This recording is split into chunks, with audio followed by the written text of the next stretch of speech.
What sort of life would you have to have so that you could bear your suffering nobly? That's a good question to ask yourself. Now, and so we had people just write for 15 minutes. If you could have what you wanted and needed, what might that look like? And there's an instruction there too, is do it badly. Because what the hell do you know? And besides, your vision's going to change as you progress through your life. And so you're not going to get it done perfectly, but that's okay. Get it down. Get a rough first draft down, right? A rough approximation of who you could be if you got your act together. And not who other people think you should be, you know? Although that might enter into it because you don't want to be completely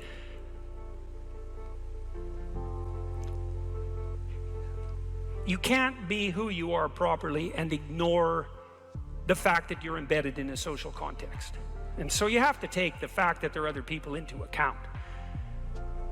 And it doesn't mean be who your parents think you should be either, even though that's another source of information that you might want to consider. It's a deeper question. It's like, what would actually motivate you? And you might think, well, I could never have that. It's like, that's not the question that's being addressed here. Although I would say, there's no sense floating off into some kind of impossible juvenile fantasy. And we're making an assumption that you're taking the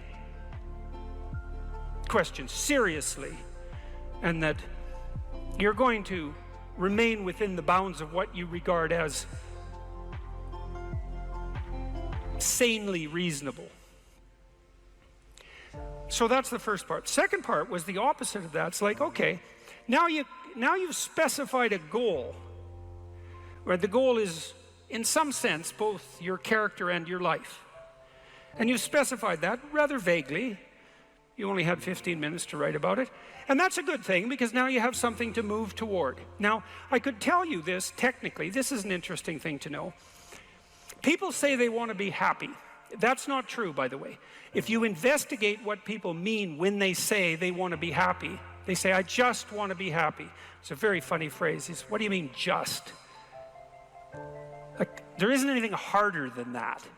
So you can't just say just, that's all you want. You just want to be happy all the time. That's all it would take.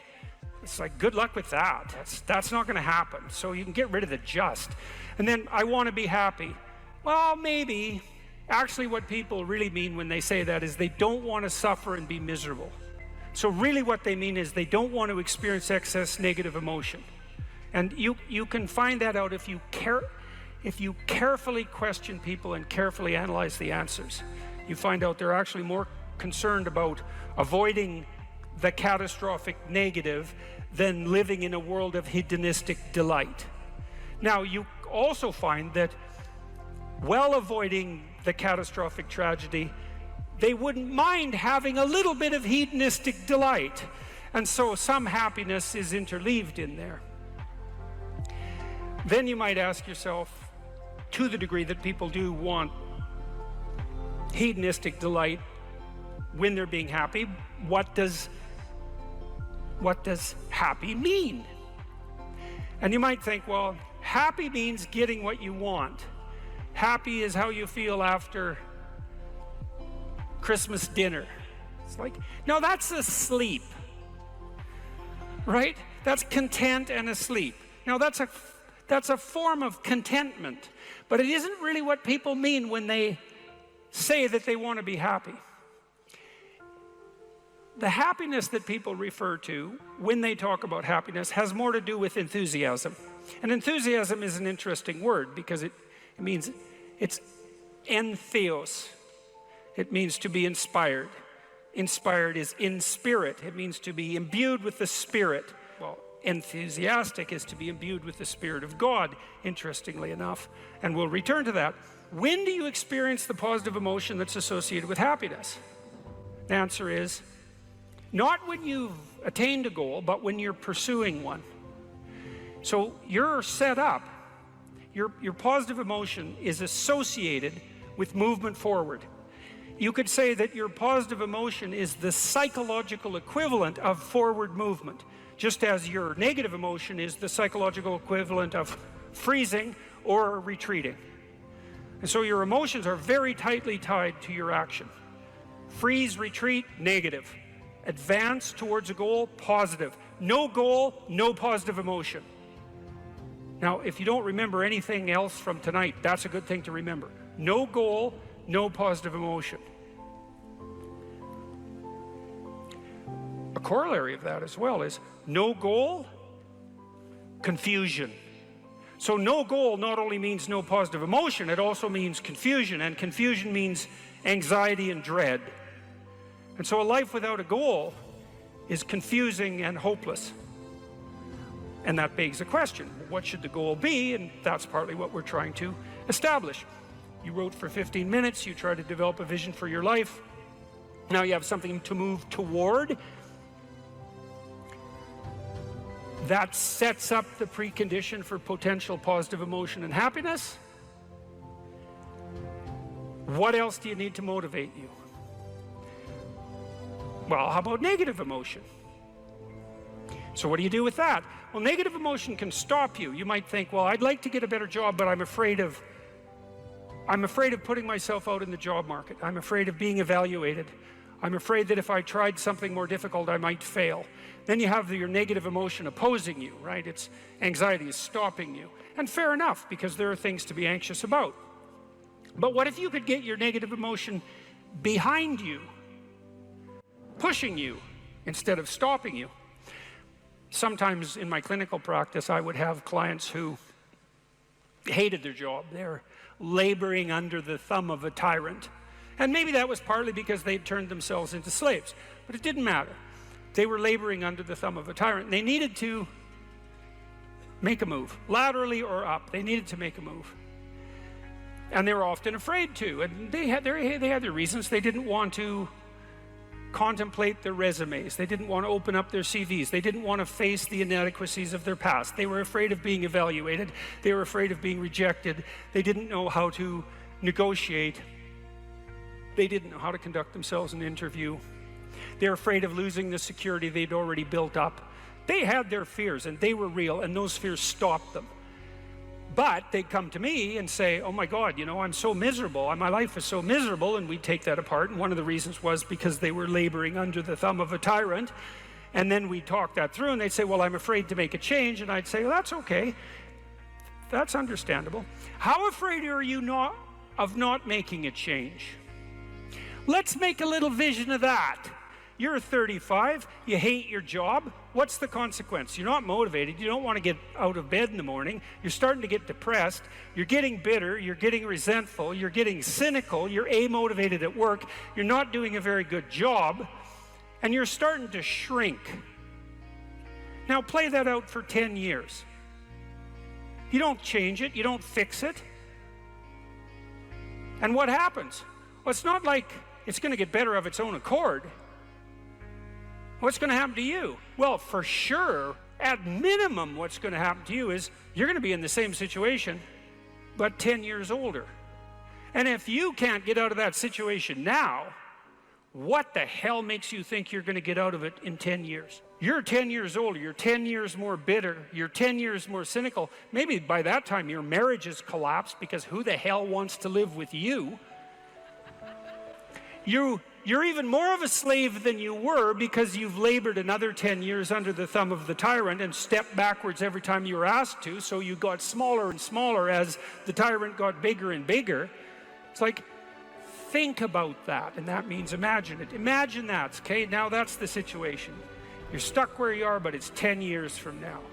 And when I say think of that, I mean imagine that. It's like really play it out. It's like, you know how miserable you are now? You're afraid of making the necessary changes, but you know how miserable you are now. Just imagine how miserable you could be in 10 years. And in all likelihood, what you'll find is that you're way more afraid of that than you are of whatever's stopping you in the present. It's really useful to know what your own particular brand of hell might be. And so one of the things we do in this writing exercise is have people do the reverse. Like, okay, so imagine now, 5 years from now, you've let whatever temptations you're particularly susceptible to have the upper hand.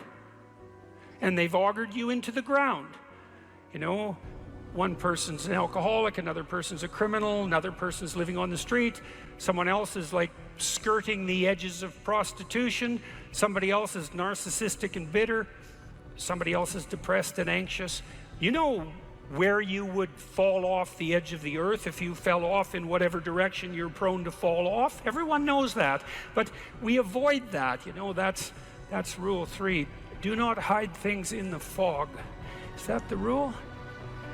Do not hide unwanted things in the fog. Yeah, well, we often won't allow ourselves to imagine the catastrophe that we're pursuing, let's say through inaction. That's a good thing to fix. So now you say, well, you think for 15 minutes, that's not very long, about who you could be and what you could have if you could have what you wanted, if you were who you could be. And then you think about what sort of hell you could produce for yourself if you didn't do that. And that's not a bad polarity. It's like, I'm going to get away from that and I'm going to move towards that. And then you have your negative emotion working for you and your positive emotion working for you. And that's a good gradient, and that's a great gradient emotionally, because as I said, you don't experience positive emotion except in relationship to a goal. And if you got a nice gradient on your goal pursuit, then that's going to increase the degree to which you feel positive emotion. And positive emotion, by the way, isn't just about being happy. That's the most trivial part of it in some sense. Positive emotion allows you to focus. It's the soul of concentration. It's the essence of enthusiastic motivation. When you say, I really want to do that, that statement is predicated on the existence of positive emotion. It's the fact that the goal beckons to you that makes you say, I want to do that. And you know how much easier it is to do something you want to do than to do something you don't want to do. And that ease is actually a consequence of the activation of the system that governs positive emotion. And you might ask yourself, well, how powerful a system is that? And I would say, well, almost all of the drugs of abuse that people are most prone to abusing are abused because they activate the positive emotion system. So cocaine, methamphetamine, heroin is also a painkiller, but it has a psychomotor stimulant element. That's the technical term for the pharmacological effect of pharmacological agents on the positive emotion system. Psychomotor stimulation, psychomotor because it's associated with movement forward. And cocaine is such a powerful drug because it makes you feel like you're doing something worthwhile. That's the system it hyperactivates. And so it's a primary system of motivation. It's as old as forward movement itself. It's a cardinal source of meaning. And it only manifests itself in relationship to a goal. It's known from multiple dimensions simultaneously that the system that produces happiness, let's say in the founder's sense, produces that emotion in relationship to the observation of movement towards a valued goal. And so you can derive some conclusions from that. The first is that without a goal, there's no happiness by definition, because happiness marks movement towards a valued goal. The next is, well, the higher the goal, the more value there is in the observation of movement towards it. And so out of that you might ask, well then what's the highest goal? Because why don't we go for that? Well then you could say, well, you should do your best for the best. You might say, well, that's just to make me hedonically happy. It's like, well, wait a second, you know, cocaine will work for that because it actually even activates this system. But what about tomorrow and next week and next month? And so the problem with hedonism as a goal is, first of all, it vanishes when you're suffering. But even failing that, if you're serving yourself hedonically in the narrow sense, it's just about me and my pleasure. It's like, okay, which you? Today's you, tomorrow's you, next week's you, next month's you. What about next year, 5 years from now, 10 years from now? You're going to lead a hedonic and dissolute life, and what are you going to be, a burnt out shell and a wreck a dismal wreck in 10 years, because that's what'll happen. And so if you don't construe yourself as a community stretched out across time, then you're not even serving yourself. And if you do construe yourself as a community stretched across time, then serving other people and serving yourself turn out to be exactly the same thing. I just did a course on the Sermon on the Mount, and Christ, in one of the sections of that sermon, he says to people that you shouldn't lose your saltiness, you shouldn't lose your savor, and you're the salt of the earth, and without that salt, everything loses its flavor. And salt is a preservative, and it's a spice, and that's often conceptualized, that phrase, as referring to the salt of the earth, you know, the solid, reliable types who bear all burdens. But that is not what it means. I looked at a lot of different translations. I talked to a lot of people about that verse, and really what it means is, well, there should be some spiciness and unpredictability and humor about you. And there should be some play in the system, right? Because that's what stops you from just being the narrow, dead, past letter of the law with no spirit. There should be some snake inside the tree, right? There should be some fire inside the bush. Those are all ways of construing that are symbolically equivalent. There should be some dynamism in you, and a fair bit of that's associated with, well, enthusiasm. That's fun, but enthusiasm means to be imbued with the Spirit of God. That's why people like comedians so much too, because that's what they do. And so you have to leaven the duty with humor, and your book does a lovely job of that too, because your book, which is a very conservative book in the best possible way, and is a call to duty and responsibility, but you constantly return to themes of both stoicism and humor, which are tied together in some sense, you know. I was just in Newfoundland for the last week doing a documentary there, and Newfoundland's a rough rock, and it's beautiful and harsh, and the people there are tough and resilient, man, because they had to be. And Newfies have a great sense of humor, and they're always making fun, and that's a necessary leaven, right? That ability to deal with serious matters with a light touch, and it's something I'm trying to learn to do more and more, even in the most serious of conversations, you know, too. Because if you're a master, you've got both. You've got that light touch and that sense of humor. You really see that in military people who've been through rough situations.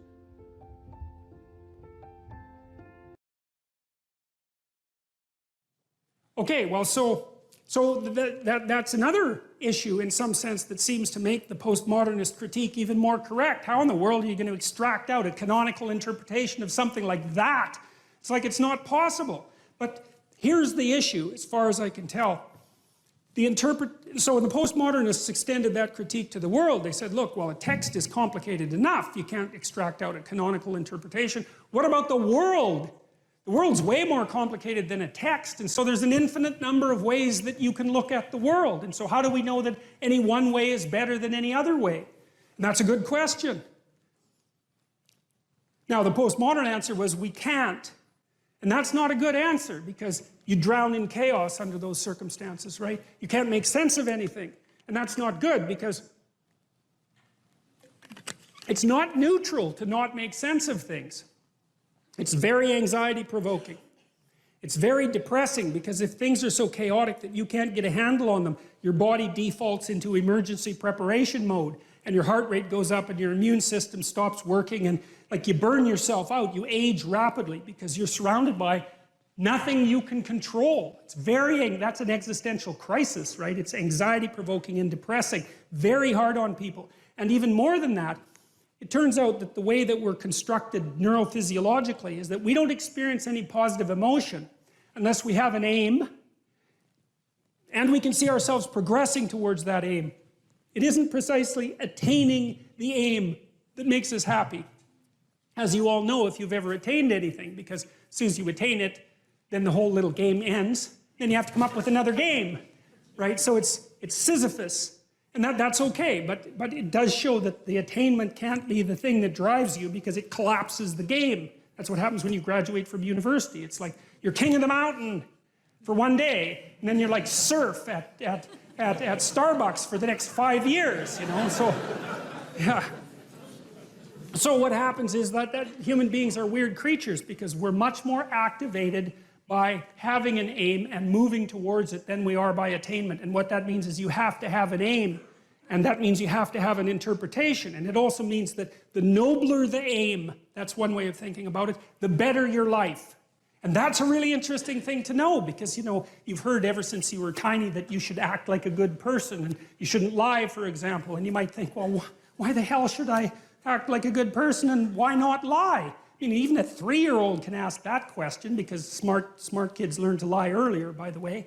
And they think, well, why not twist the fabric of reality so that it serves your specific short-term needs? I mean, that's a great question. Why not do that? Why act morally? If you can get away with something and it brings you closer to something you want, well, why not do it? These are good questions. It's not self-evident. Well, it seems to me tied in with what I just mentioned. It's like you destabilize yourself and things become chaotic. That's not good. And if you don't have a noble aim, then you have nothing but shallow, trivial pleasures, and they don't sustain you. And that's not good because life is so difficult, it's so much suffering, it's so complex. It ends and everyone dies and it's painful. It's like without a noble aim, how can you withstand any of that? You can't. You become desperate, and once you become desperate, things go from bad to worse very rapidly when you become desperate. And so there's the idea of the noble aim, and it's not something, it's something that's necessary. It's the bread that people cannot live without, right? That's not physical bread. It's the noble aim. And what is that? Well, it was encapsulated in part in the story of Marduk. It's to pay attention. It's to speak properly. It's to confront chaos. It's to make a better world. It's something like that. And that's enough of a noble aim so that you can stand up without, you know, cringing at the very thought of your own existence, so that you can do something that's worthwhile to justify your wretched position on the planet. So now the literary issue is that, so look, you take a text, you can interpret it a variety of ways, but that's not right. This is where the postmodernists went wrong, because what you're looking for in a text, and in the world for that matter, is sufficient order and direction. So then we have to think, well, what does sufficient order and direction means? Well, you don't want to suffer so much that your life is unbearable, right? That just seems self-evident. Pain argues for itself. I think of pain as the fundamental reality because no one disputes it, right? I mean, even if you say that you don't believe in pain, it doesn't help when you're in pain. You still believe in it, right? You can't pry it up with logic and rationality. It just stands forth as what the fundament of existence, and that's actually quite useful to know. Say, well, you don't want any more of that than is absolutely necessary. And I think that's self-evident. And then you say, well, wait a minute, it's more complicated than that.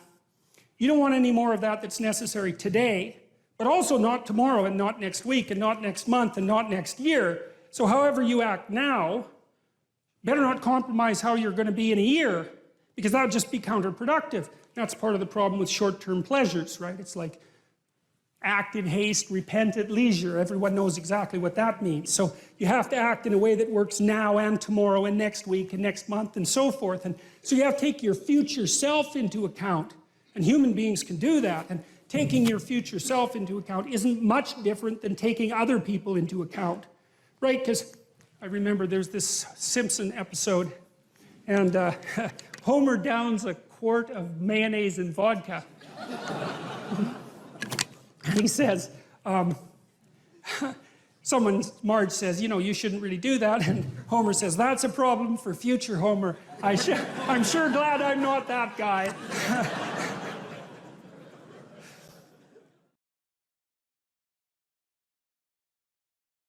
If you ask a disagreeable person what he wants, say, or she wants, they'll tell you right away.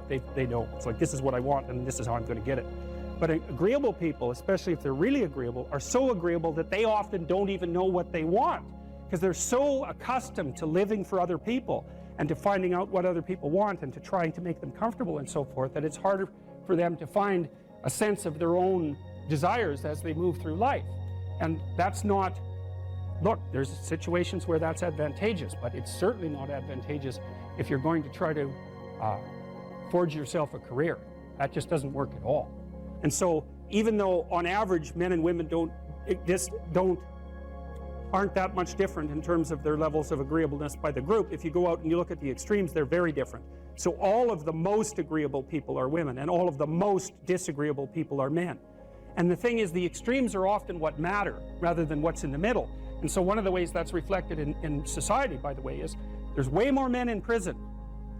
And the best personality predictor of being imprisoned is to be low in agreeableness. It makes you callous.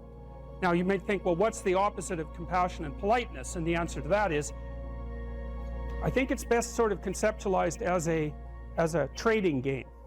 So let's say that we're going to play repeated trading games.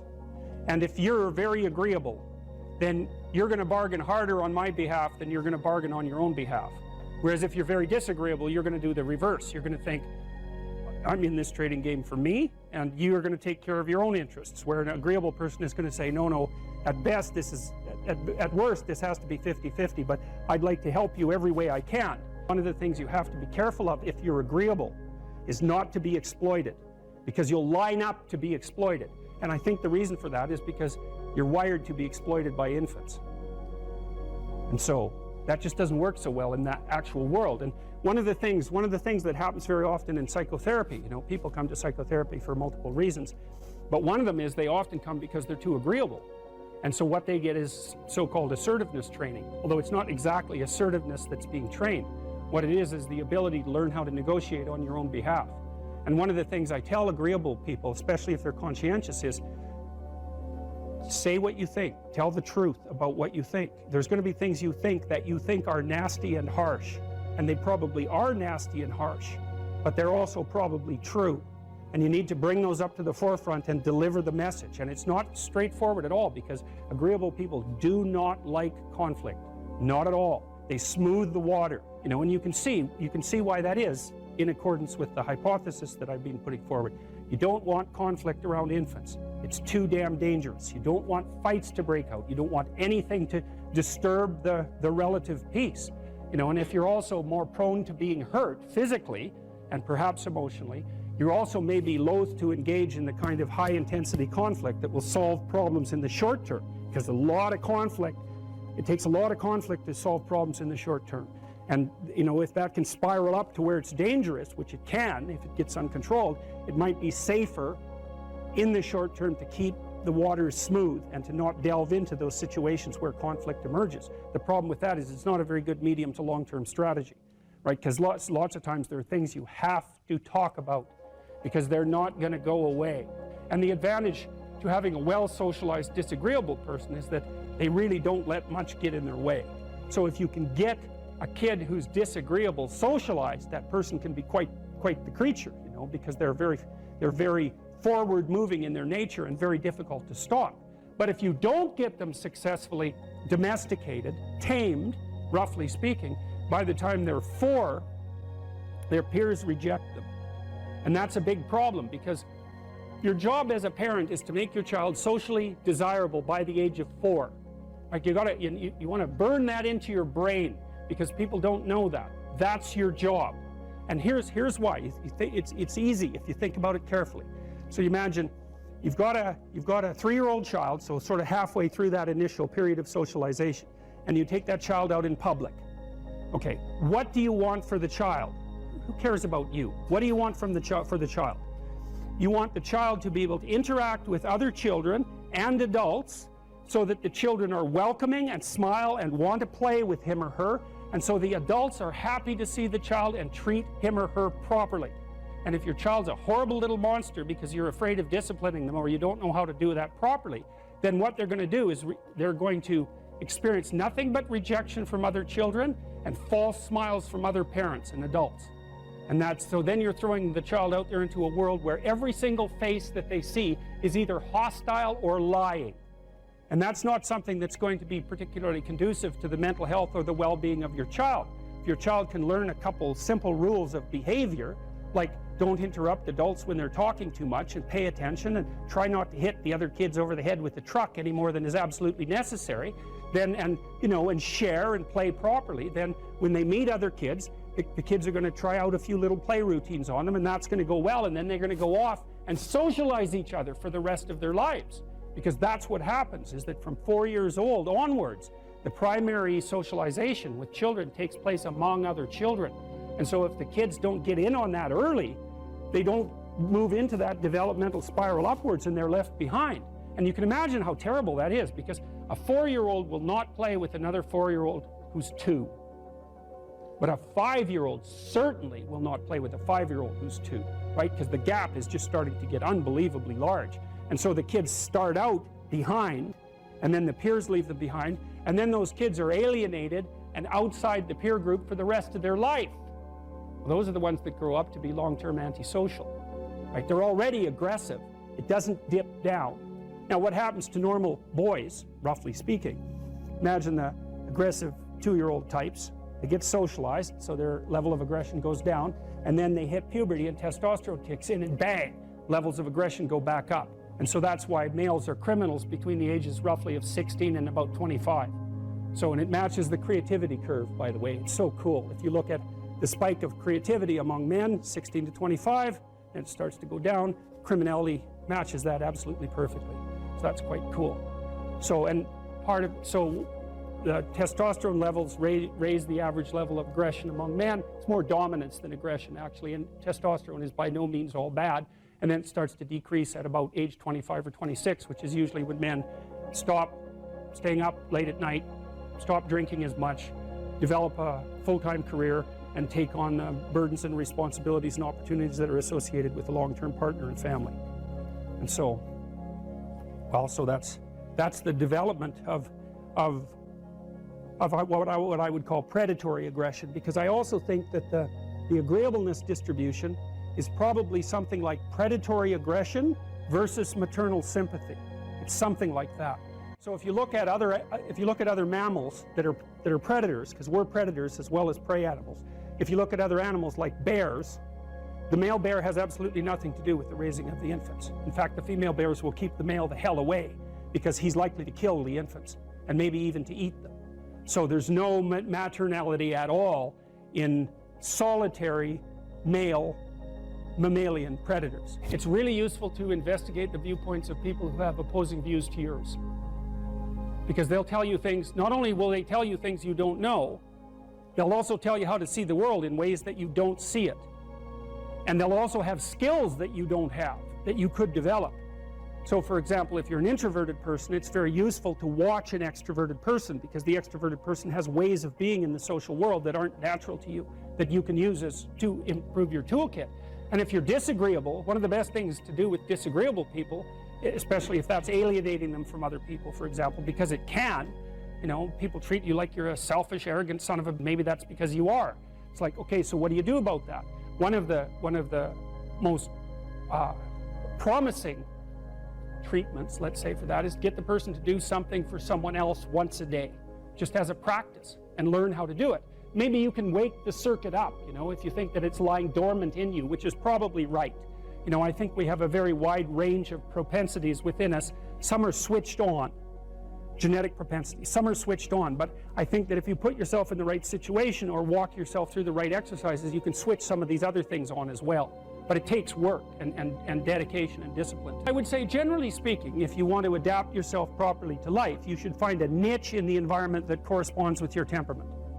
Right? You shouldn't work at cross purposes to your temperament, because it's just too damn difficult. But having done that, then you should work on developing the skills and viewpoints that exist in the space opposite to your personality, because that's where you're fundamentally underdeveloped. And that way I think you can extend out your temperamental capability across a wider range. And to me, that's roughly equivalent as bringing a richer toolkit to each situation. You know, so if you're hyper extroverted, you should probably learn to shut up at parties now and then and listen, just to see what's going on, to see if you can manage it, you know. And if you're introverted, well, then you should learn how to speak in public and to learn how to go to parties without hiding in the corner and saying nothing to anyone. You know, and if you're agreeable, then you need to learn how to be disagreeable so people can't push you around. And if you're disagreeable, you need to learn how to be agreeable so that you're not an evil son of a bitch.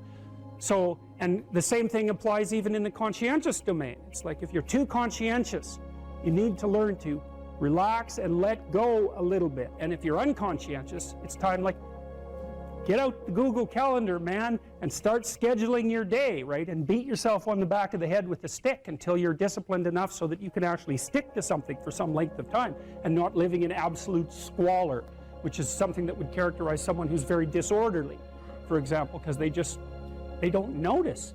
It doesn't bother them, disorder. It's like, maybe they can see it, but it doesn't have any emotional valence, and so it doesn't have any motivational significance.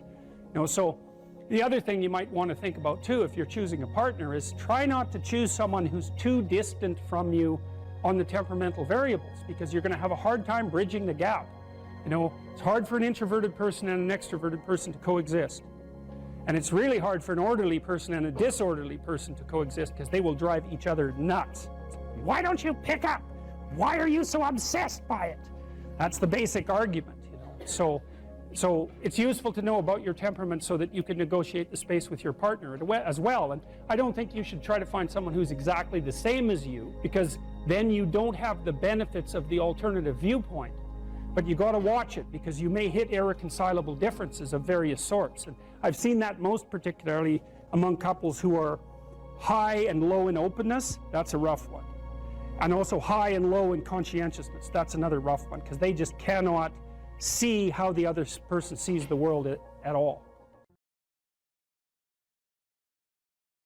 What steps should someone take to start developing delayed gratification when they constantly give in to instant gratification?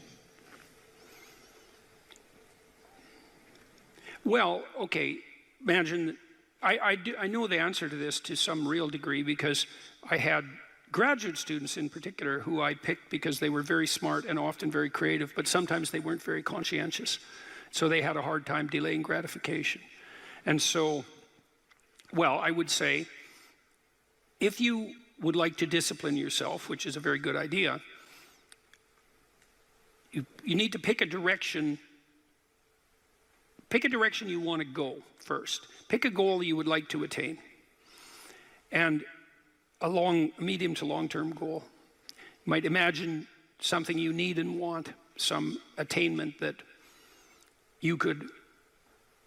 would motivate, whose pursuit would motivate you. And you can ask yourself that. It's a good question to ask yourself in general, you know.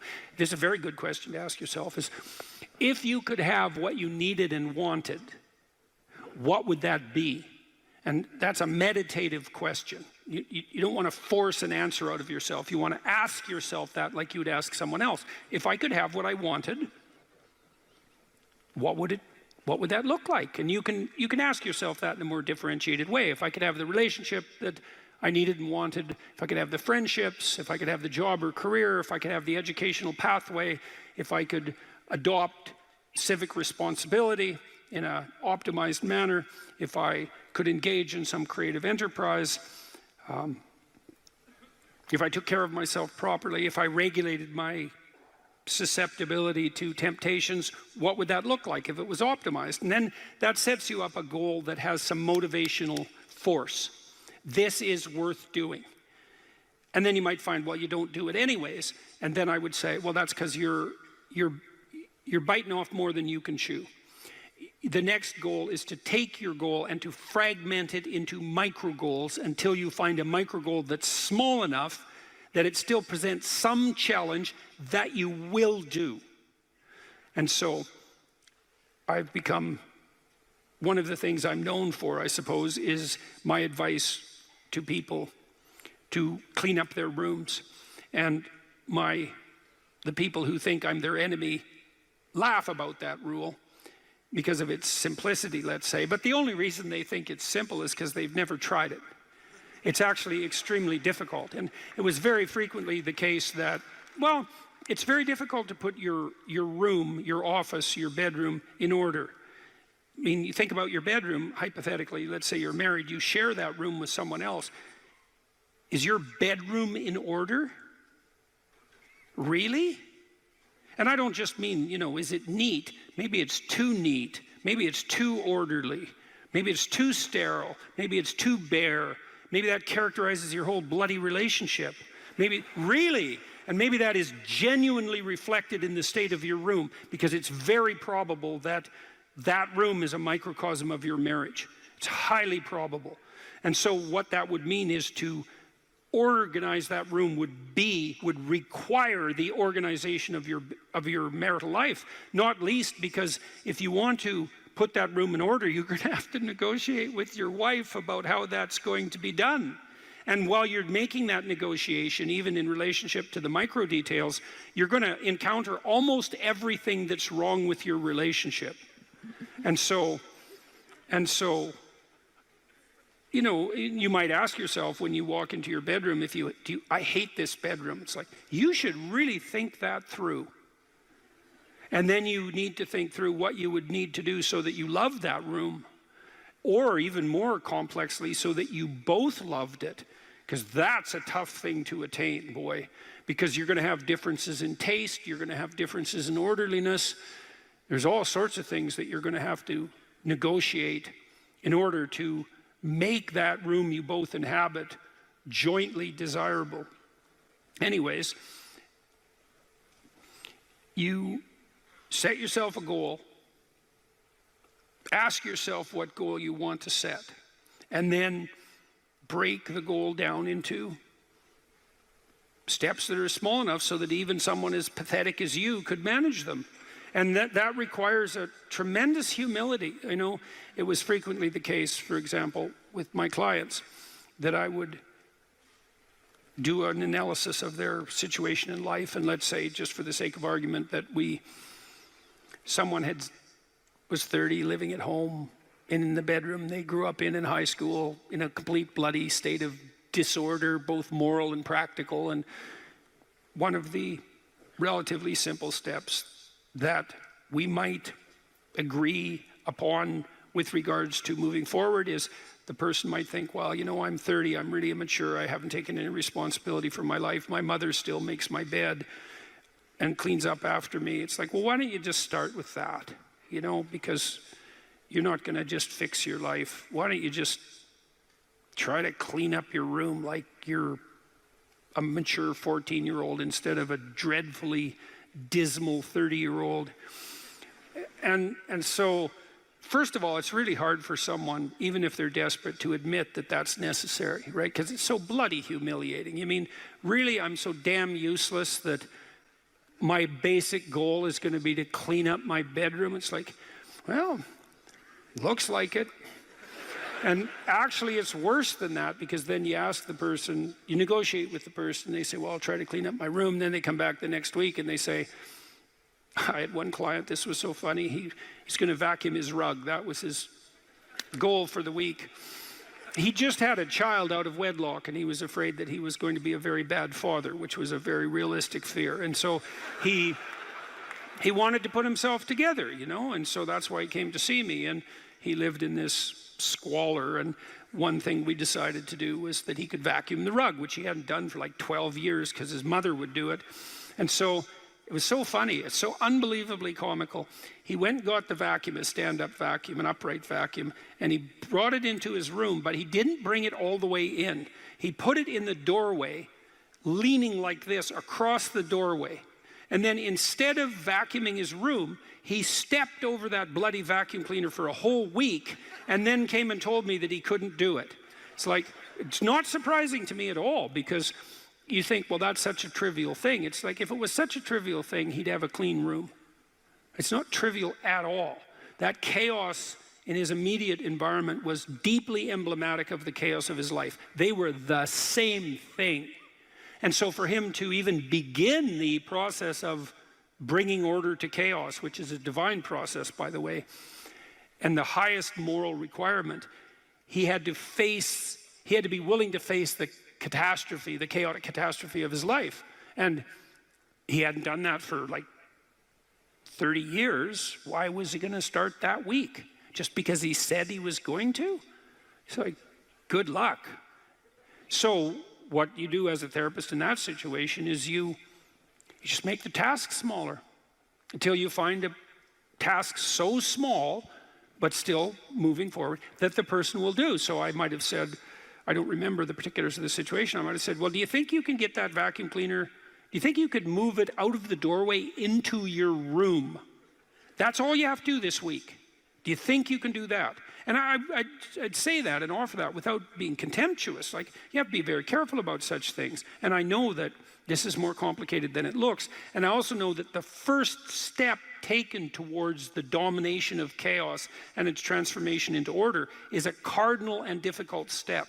And so you can make it small, and that's fine, it'll still work. So I might say, well, just move the vacuum cleaner inside your room. And then I would also say to someone in that situation, don't do more than that.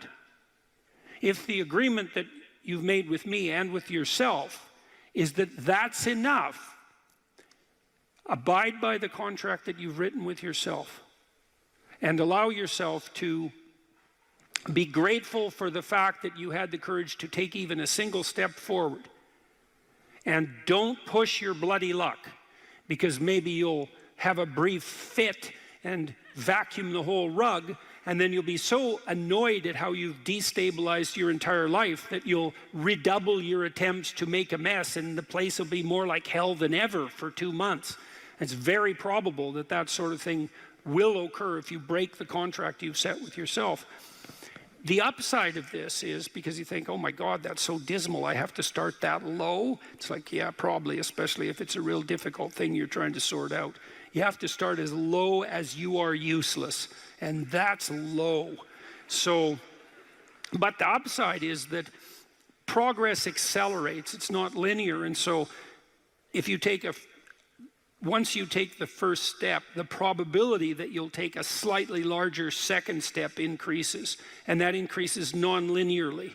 And so once you get the ball rolling, so to speak, once you start pushing the rock uphill, you can do it faster and faster. And so even if you have to start in a very humiliating manner, that doesn't mean that's where you'll end. One of the things that Tammy and I learned to do, and this was a consequence of me being trained as a behavior therapist, is, you know, we'll just take an example that maybe I was trying to learn how to compliment her when she dressed nicely. And maybe the fact that I wasn't good at that was manifest in the fact that she'd put some effort into her dress, and then I wouldn't respond in the appropriate manner, and that would dishearten her. And I don't particularly remember that exactly happening, but it'll be a perfectly reasonable example. And so then she would be displeased. And then the question would be, well, is she displeased because I'm too stupid to offer a proper compliment? Or is she displeased because she's so needy and lacking confidence that she needs a compliment that would go beyond the ordinary? And the answer is, what the hell do we know? Could be one or the other or both. And so what's a possible solution to that? And one possible solution would be, okay, if you do put some effort into your appearance, or I do, we could reverse the situation, but if you put some effort into your appearance, and you would like to hear from me exactly the words that would give you, that would reward you for doing that and provide you with the confidence to attempt it again in the future, what would those words be? You look good without a beard, dear. Thank you. You're welcome. Yeah. Very funny. Very funny. And so, and then you can say, well, if you tell me those words, I will repeat them back to you. And then the person who needs the words might object, well, that's false, it's superficial, it's artificial, it's not spontaneous. And if you really loved me, I wouldn't have to tell you what to say. It's like, well, all of that's wrong. It's like, just because I love you doesn't mean I'm not stupid. And so, in fact, I love you might even be evidence that I am, in fact, stupid. So like, help me out here. I don't know what you want, and maybe you could just tell me, and then I'll tell you what you want, and I'll do it stupidly and badly. But I'll be slightly better at it the next time, and maybe if you let me practice 50 times stupidly and badly, I'll get reasonably good at it, and then that's something that we'll be both good at for the rest of our lives. And that's something worth knowing. You know, if you imagine you're upset with your partner because they haven't delivered something to you, whatever it is that you want, and then there's two questions that arises, right? Are you just like immature and greedy and self-centered, or are they useless and incapable of delivering? And neither of you know, and you have to sort that out. And then you also, as the injured party, let's say, might regard it as a moral necessity on your part to indicate to your partner exactly what you want, is to tell them. Like, it looks to me like if you did this or said this, then that would satisfy me. And then you might say, well, is that reasonable? Do you feel that it would be reasonable for you to offer that? Would you be willing to offer that? Am I pushing you too far? Those are all things that have to be sorted out. And then you can practice that, and you can practice that with the resolution of every dispute that emerges. If you're willing to take to yourself the responsibility of communicating to your partner your conditions for satisfaction. It means you have to admit them to yourself too, which is also very difficult. And then you can help your partner take stupid incremental steps forward, in the direction that you'd like to see expand, and then you can get better at that. And that's unbelievably useful. You can get better at how you have dinner together, or breakfast or lunch. Those things repeat every day, so they're very important. You can get better at how you greet each other when you come home. You can get better at the routine that you fall into, let's say, when you go to bed at night or when you wake up in the morning. All these things that repeat, because that's your life, the things that repeat. You can conceptualize how you might like them to be ordered if they were undertaken in an optimal manner, and you can start incrementally moving forward to that. And you can do that by communicating what you need and want, and by carefully rewarding your partner for taking the appropriate incremental steps forward. And so if you're trying to discipline yourself, you make a goal, you break it down into micro goals, and you implement the micro goals and reward yourself for doing so. And if you do that reliably and you make that a practice, that you'll become more disciplined across time, and you'll move towards the fulfillment of your goals. And that's practically how that's the practical guide for success on that front. If you don't know what you should do with your life, you don't know who you should be, sometimes you think about that as what career you should pursue. But here's another way of thinking about it. It's kind of a SEAL's ethos that Congressman Crenshaw detailed out. Here's some things you could be. Those are my words. These are his. You'll be someone who's never late. You will be someone who takes care of his men, gets to know them, and puts their needs before yours. You will be someone who does not quit in the face of adversity. You will be someone who takes charge and leads when no one else will. You will be detail-oriented, which you discuss a lot in later sections of the book, always vigilant, attentive. You will be aggressive in your actions, but never lose your cool. You will have a sense of humor, because sometimes that is all that can get you through the darkest hours. You will work hard and perform, even when no one is watching. You'll be creative and think outside the box, even if it gets you in trouble. You're a rebel, but not a mutineer. You are a jack of all trades and master of none. And then you follow that a little later with this paragraph, these paragraphs. Be aggressive enough to kill the enemy, but immediately calm enough not to scare the little old lady. You'll be that man who's mentally tough enough to operate in horrific chaos, then immediately transition to tranquility, all without mentally breaking. You will effectively transition from hyper-masculine aggressor to gentle caretaker. You'll be both a warrior and a gentleman. The qualities that made SEAL leaders great were rarely physical in nature. They listened. They empowered their team to be successful, carefully entrusting individuals with additional responsibility. It's a real conservative ethos there. They highlighted good performance publicly and criticized bad performance privately.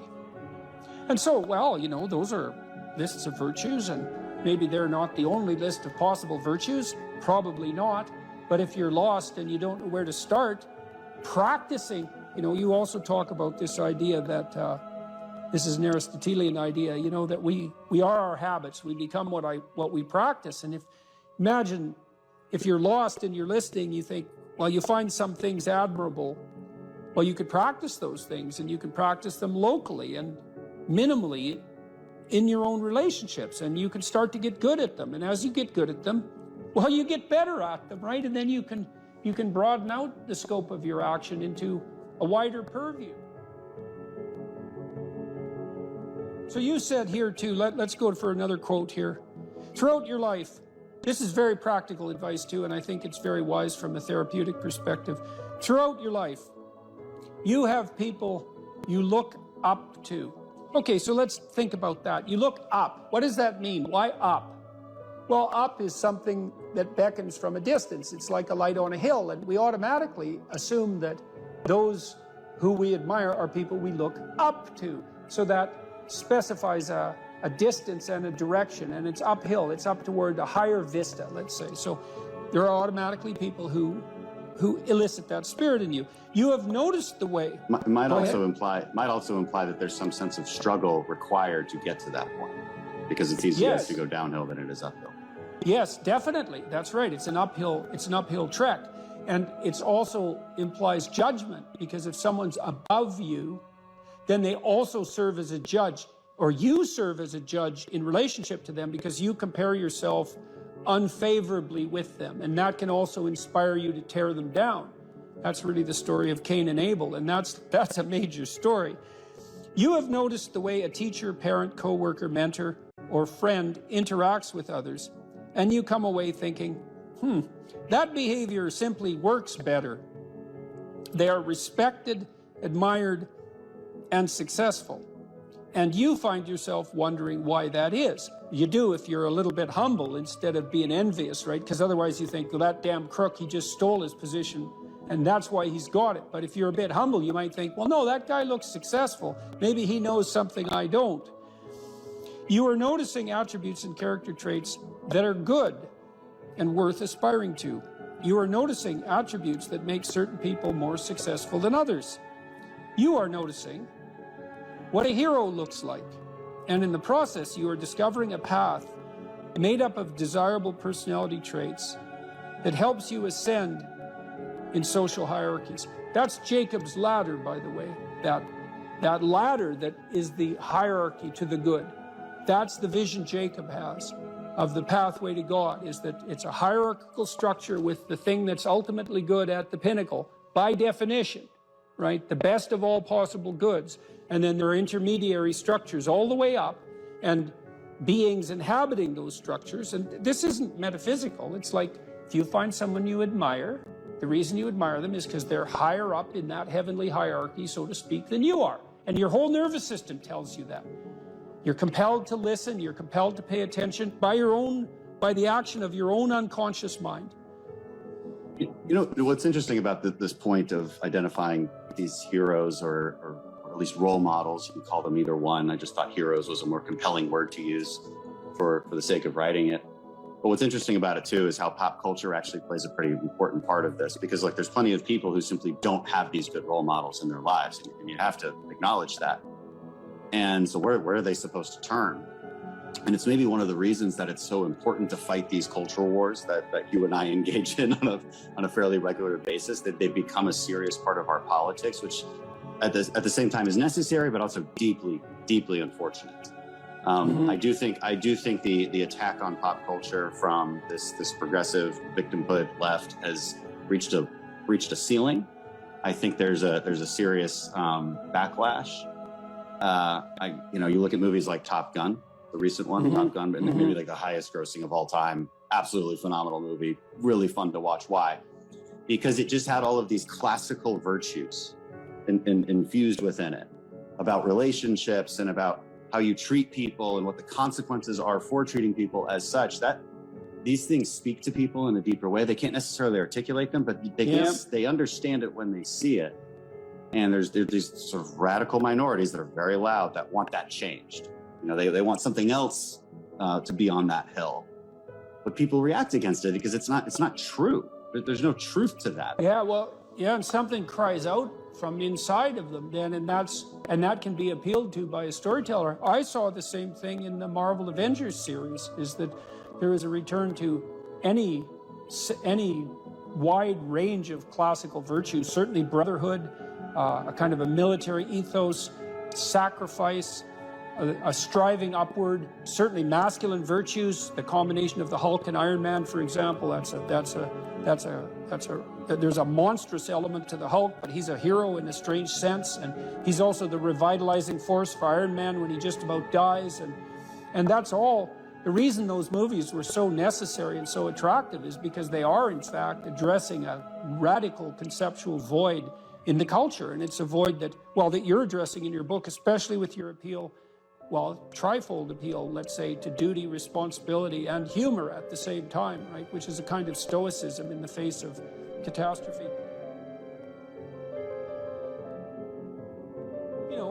Because this is a big problem in life. Imagine you're aiming for something and then something happens to make it impossible, or you find out that it's the wrong thing because you were aiming in the wrong direction. Well, so then what do you have to rely on to set you right? It's not your aim, obviously, but it might be your capacity to take new aim, and that's bloody well dependent on your character. That's for sure. And so I don't think there is a more fundamental aim than what you should be, and there's no better way of characterizing what you should be than that you should fortify your character.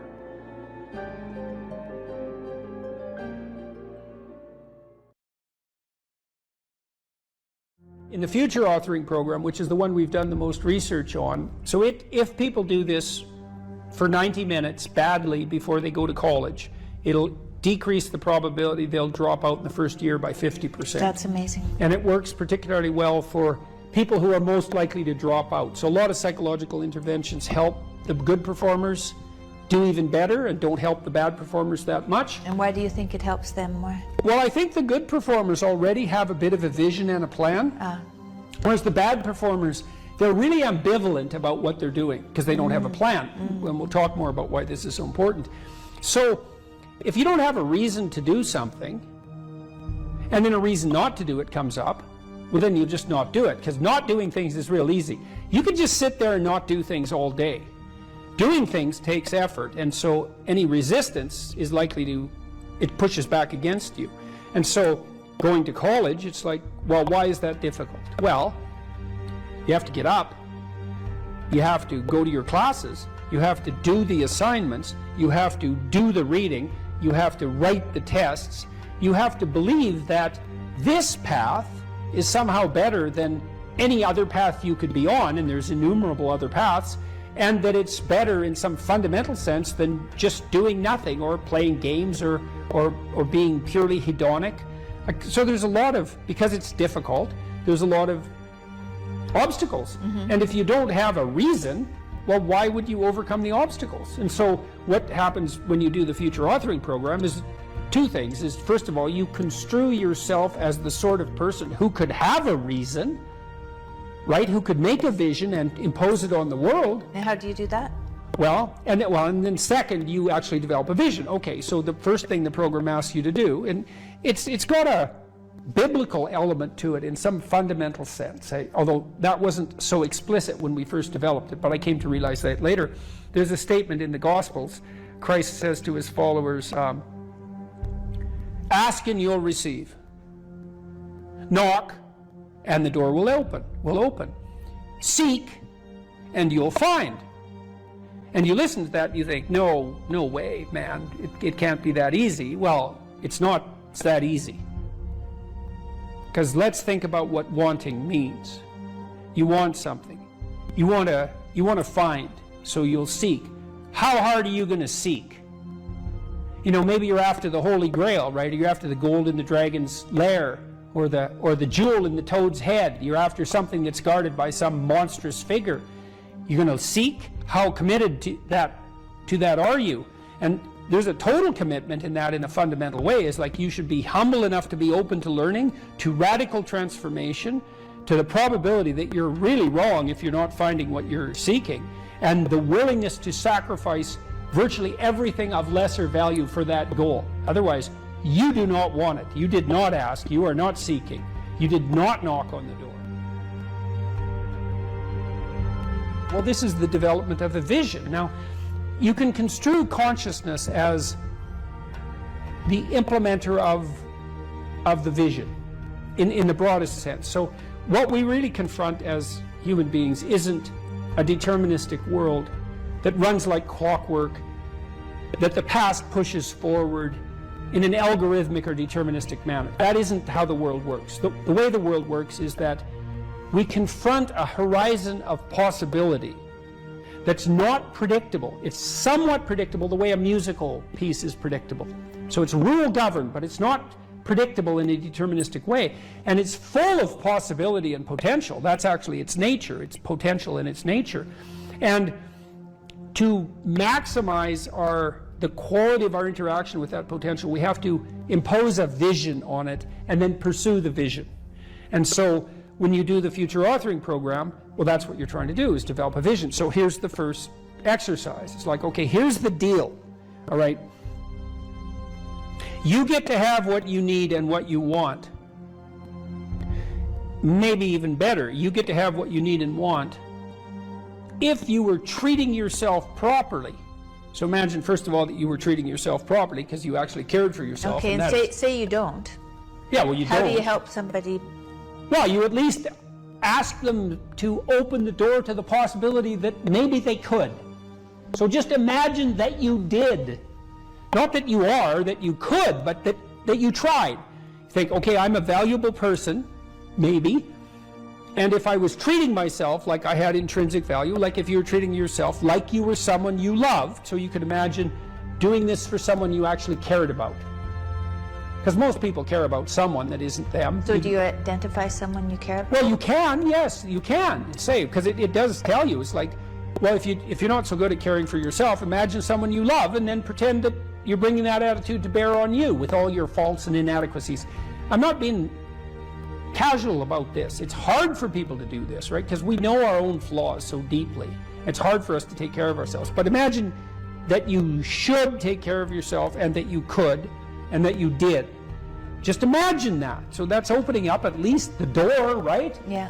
And then you say, well, 5 years down the road, you get to have what you want and need. What is it? And so this is a deep question. So, because the question is this: your life is going to be difficult, and it's going to be marked by suffering and tragedy in all sorts of different ways. Disappointment and obstacle and betrayal and the whole panoply of human catastrophe. That's absolutely 100% definitely coming your way. Okay, so given that, and given that you want to live a life free of resentment and bitterness and premature aging and excess suffering, and that you don't want to be a burden to everyone around you, what would you have to make carrying that weight worthwhile? That's a hard question, you know. It's like, what justifies your suffering? That isn't how am I going to be happy. It's what justifies your suffering. Well, ask yourself. You get to have what you want. If you were taking care of yourself, what would it be? Okay, and so you write for 15 minutes about what your life might be like 5 years down the road if you got to have what you needed and wanted. And then we concretize it. You know, I had lots of clients and students who said, well, I don't know what to do with my life. What should I do with my life? And the first answer to that question is, that's not a very good question. Because it's like, what, do you want a one-line answer to what you should do with your life? Like, life is everything, and you want a one-line answer to everything. No. Bad question. You can imagine a desirable future, but it helps to particularize it. So one of the things you might ask is, where do people find meaning? And the answer is, well, in multiple places. Here's some places people typically find meaning. So if clients came to me and they were depressed, first of all, I'd try to find out, are you depressed? Or do you just have a terrible life, or some combination of those two? And you might ask, what's the difference? And that's a really good question. If you're depressed, you have a good life, but you're suffering. So what would it mean that you have a good life? Well, it means somewhat different things to different people, but you can kind of triangulate on it. Probably you have an intimate relationship, or at least you have the prospects of one. So at least you want one, and you believe that maybe you could have one if you don't have one, and probably if you have a good life, you have one. You have some friends. They're real friends. you have some family members, children perhaps, if not children, parents and siblings, or perhaps both, grandchildren. You're nested inside a family, and your relationships with your family are desirable. You have a job or a career, and so if it's a job, well, then it's hard, and maybe you wouldn't have picked it as a vocation, but at least maybe you have good relationships with your coworkers, and you're doing something difficult, but that's actually socially productive and useful and generates an income. So that's not nothing. You're educated to the level of your intellectual capability, or you have plans to do so. You're taking care of yourself mentally and physically, and you have a strategy for dealing with the realm of signal temptation, drug and alcohol abuse and sexual misbehavior and that sort of thing. And then we've added one more recently, at least conceptually, that you've adopted a certain degree of civic responsibility, right? You're participating in the broader community in some manner. And if you're doing none of those, my life is meaningless. Are you doing any of these? No. Well, that's why it's meaningless. Those are the domains of meaning. And so, if you're miserable and you have none of those things, the first thing to do, if you're a cognitive behavioral therapist with someone, is to say, well, how about we work on like one of these things to begin with? You know, you need some friends. You need to get out in the dating market. You need a job or a better job. You need an educational plan. Like, you don't have a life, so of course you're miserable, because without sustaining meaning, life is just tragedy. And so your lot is misery. And so anyways, we ask people to go through these 8 different domains and say, okay, you can have what you want, but you have to aim at it. Sin means to miss the mark, by the way. It means to miss the target. That's what takes you away from God, is to miss the target. What target? Yeah, right. What target? Right. You got to at least know there's a target, then you got to try to hit it. You know, and maybe you don't even know where the target is, but your aim isn't good, but at least you've set up a target now, and you can practice. And so, well, if you had an intimate relationship, what would it look like? If you had some friends, how would you like those friendships to be conducted? If you had a job or a career, what could it be if you had what you wanted?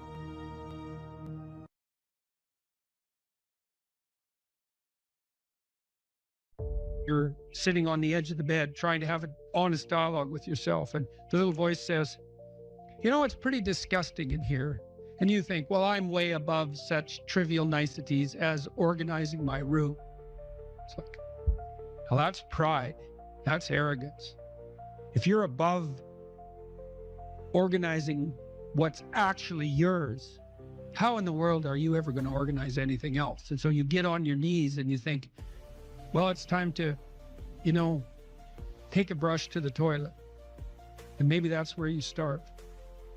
And that works. Like, that works. You start making those micro improvements, like real micro improvements, real on the ground, actual micro improvements to things you know that are wrong, you'll improve unbelievably rapidly.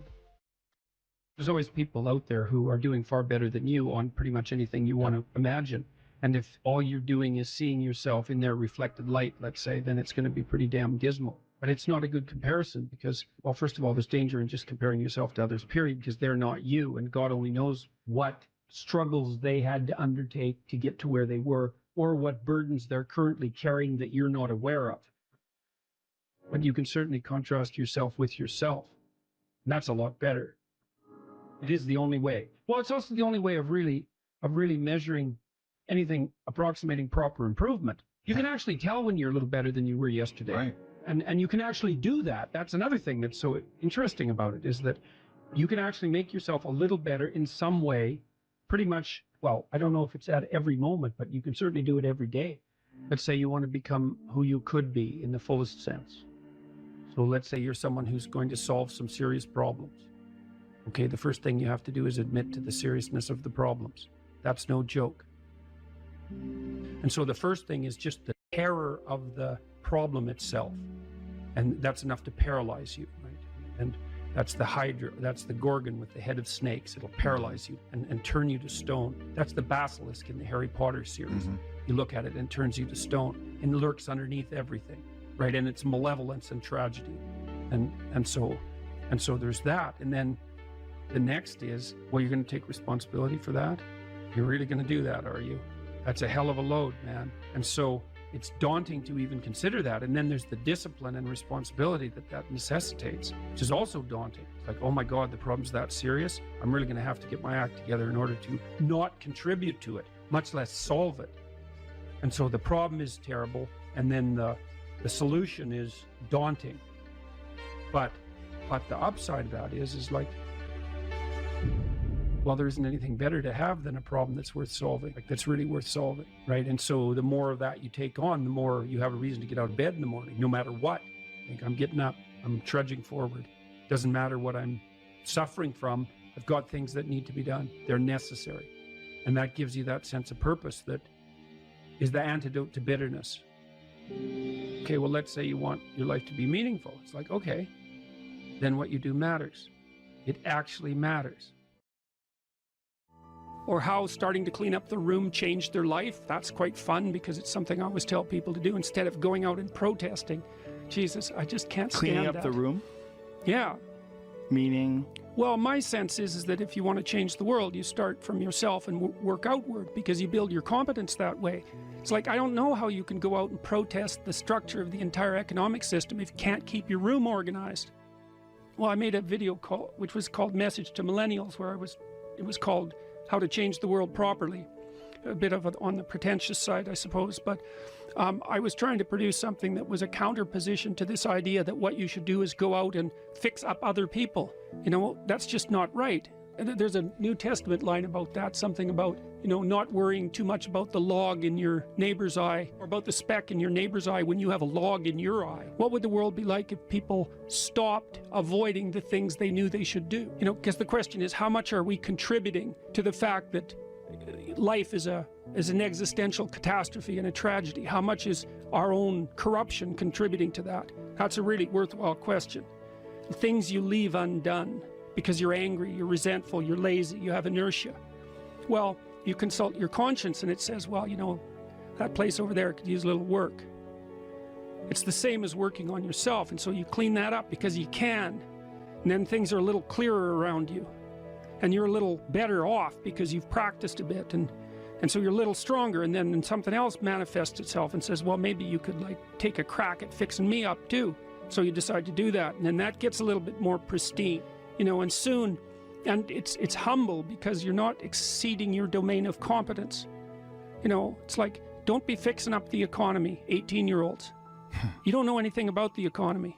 It's a massive, complex machine beyond anyone's understanding, and you mess with it at your peril. So, and can you even clean up your own room? No. Well, you should think about that. You should think about that. You only have to ask a stupid question once. You ask a stupid question, and if you're in a crowd and you ask a stupid question, 80% of the people in the crowd have the same question. They're just too cowardly to ask. But you ask and then someone actually tells you, you never have to ask that question again. You're no longer stupid. What stupid thing am I doing that I could quit doing?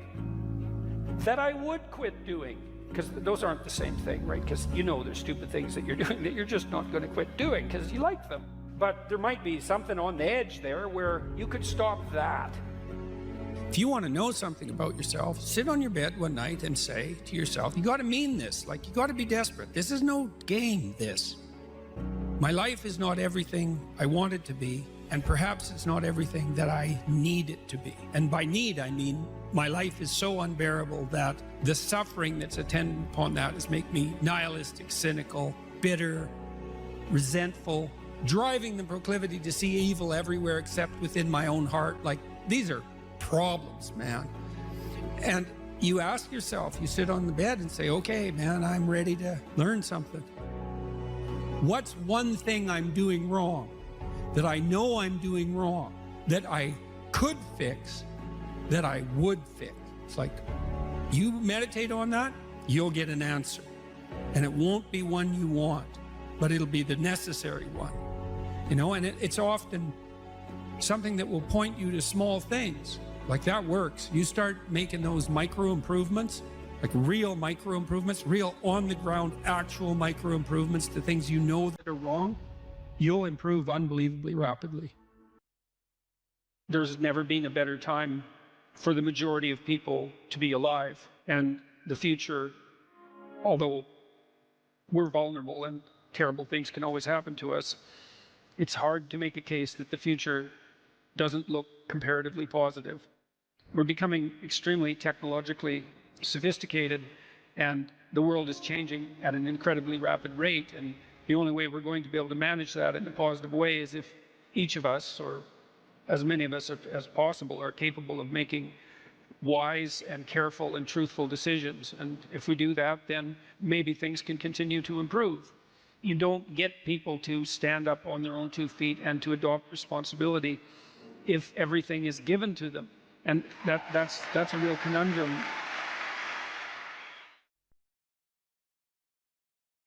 Here's some items, so you guys can do a quick big 5 on yourselves, and I'll tell you the upside and downside of it. So if you're orderly, you follow a schedule. How many of you follow a schedule?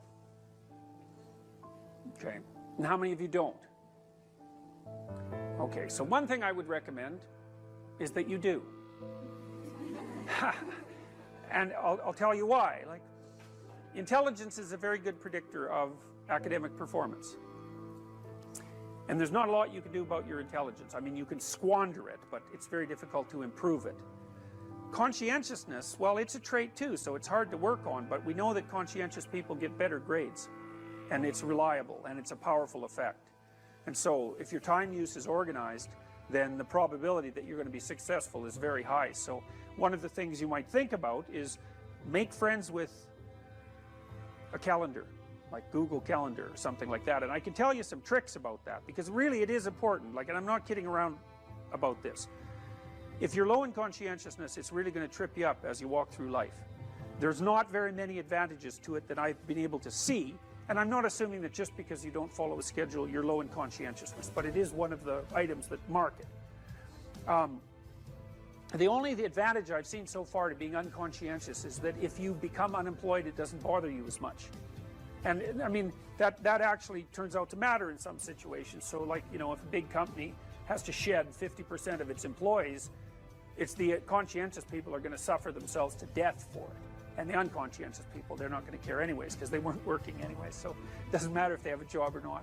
So here's one way of thinking about making use of a schedule. Often people are afraid of schedules because they think of them as a trap. You know, you make a schedule and it's like this little prison that you have to live inside, and you know, and all you're doing in your schedule is putting down things you have to do or should do, and so, you know, there's not a lot of fun in that. And so not only is it a trap or a prison, but it's kind of an unpleasant one. But a way to work with the schedule in a lot more sophisticated way is to think, well, I'm going to plan the next week, say, because you plan it day by day, but we'll take the week as the unit level of analysis and think, well, I'd like to plan a week I'd like to have. And then your schedule all of a sudden becomes a tool for increasing the quality of your life. And that's a whole different issue, you know, because you might think, what's the emotion that you suffer, assuming you suffer one of these emotions?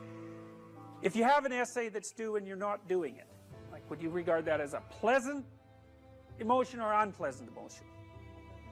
Okay, so do you think you can characterize the unpleasantness? Like, what kind of emotion is it? It's guilt. Okay, anything else?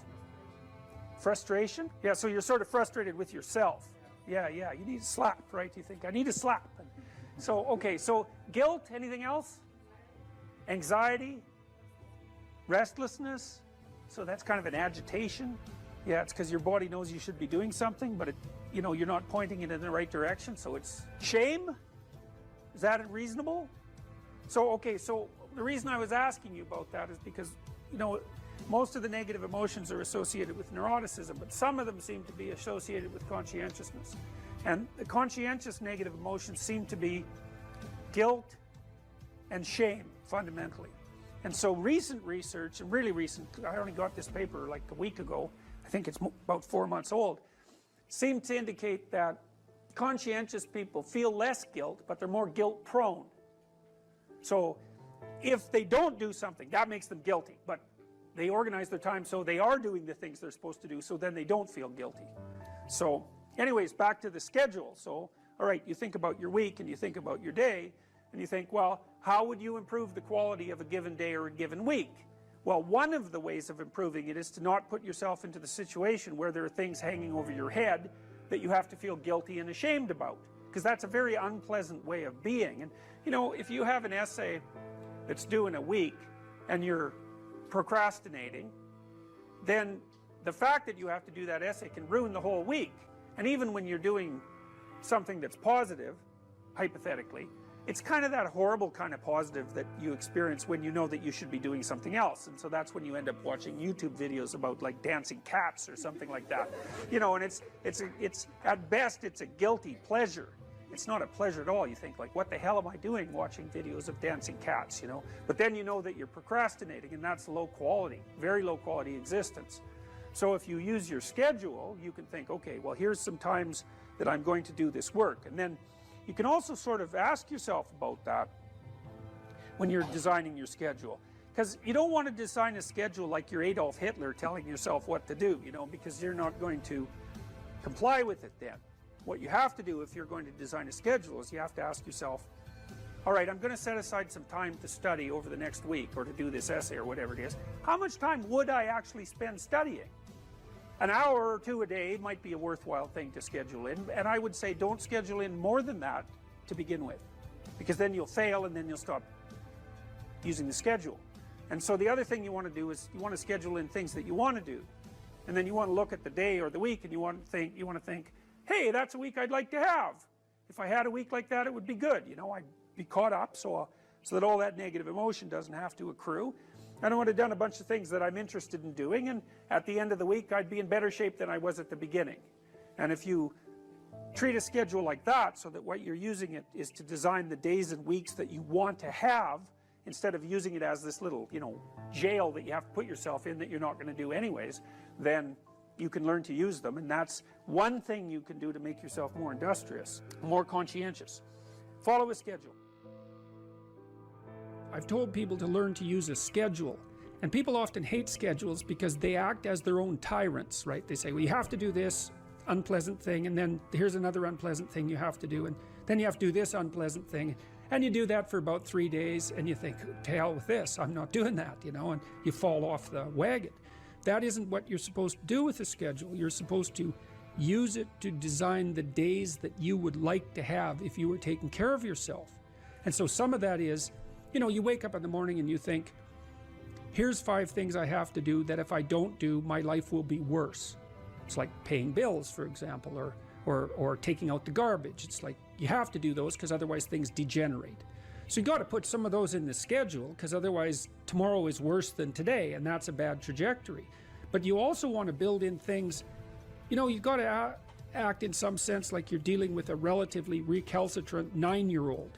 It's like, so, well, here's some things you have to do, but here's some things that if you do, you could reward yourself with. And if you get the balance there between obligation and reward right, then you'll find that you're motivated to do the things. And that's what you want to do. You want to do that so it's sustainable across days and weeks and months.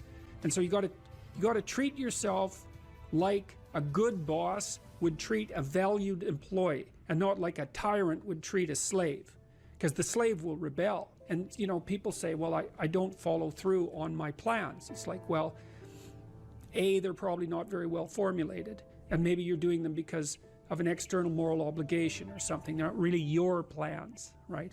And B, you're acting like a tyrant and a slave, and that's a bad relationship to have with yourself. Treat other people as you would like to be treated. It works both ways. You also treat yourself like you treat other people properly. So that's a necessary thing, and often people don't do that. But the scheduling is really important.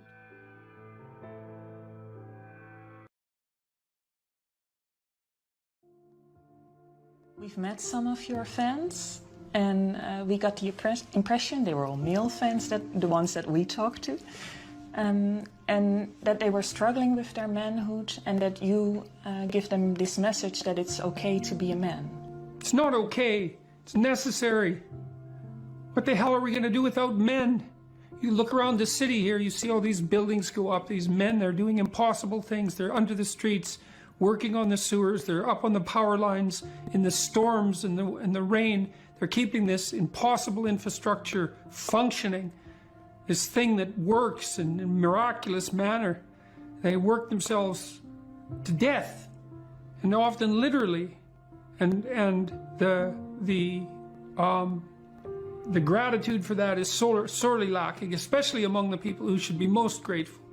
You see university professors, especially of the social justice bent, who are among the most protected and privileged people that the world has ever produced. They take everything they have for granted, failing to understand entirely that there's a massive infrastructure of unbelievably hardworking, solidly laboring, working class men breaking themselves in half on a regular basis, making sure that everything that always breaks works.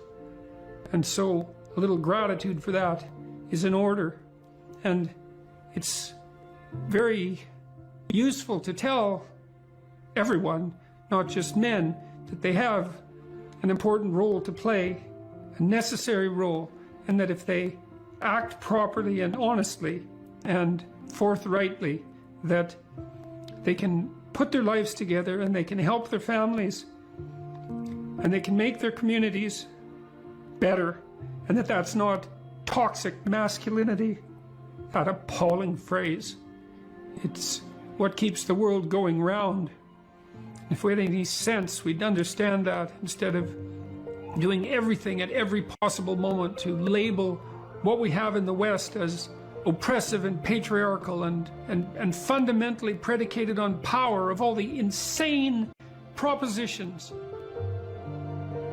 My audiences are often composed mostly of men between, say, 20 and 35, not exactly young, but young enough.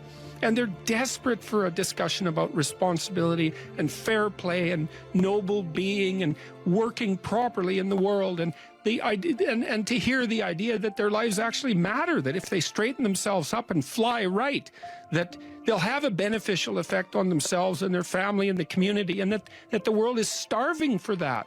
And for them as individuals, not for them as a group, but for each of them as individuals.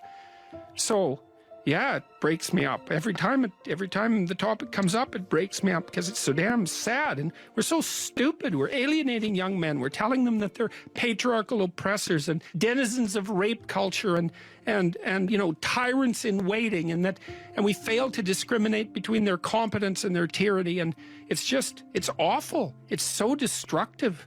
It's so unnecessary, and it's so sad. And so whenever I think about it, especially because of all that I've seen of it, it makes me sad, like deeply. It's so sad. I wouldn't consider myself either naive or particularly optimistic person. I don't think I'm either of those. But this is actually an idea. This is one of the only ideas that I've ever found that I really believe to be rock solid. I actually think that it's true. And it's very optimistic, because it says you can use your sense of meaning to calibrate your progress through life. But there's rules. You have to aim at the highest possible good that you can conceive. Now, and that's subject to update, because what the hell do you know? But you start by aiming at the star you can see rather than the dimmer one that you can't yet perceive. And then you decide that you're going to do that honestly, right?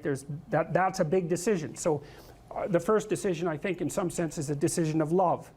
You're going to decide that being is worthwhile and that you're going to work for its betterment.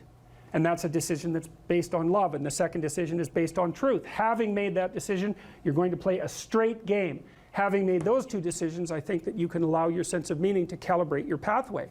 And then what's so interesting is that you hit a state that's as close to paradisal as you're going to hit right away, because being engaged like that, it's better to be engaged in the solution of a complex problem than not to have a problem at all. And that's no different than saying it's better for there to be being than non-being, because being is a problem. And so if you want to have no problems, then you have no being. And you could say, well, being is so miserable that maybe that's the route we should take, and fair enough, but maybe you can have your cake and eat it too. You can have the damn problem. It can be a problem worth solving, and you can be so engaged in solving the problem that it justifies the fact that the problem exists.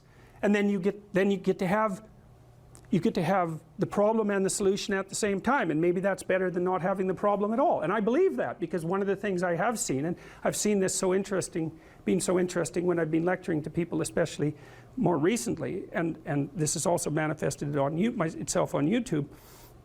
I'm talking to people a lot about responsibility, and it's young men in particular that seem to be responding to that, and I think that's partly because I think that young women, in some sense, have their responsibility map already laid out for them.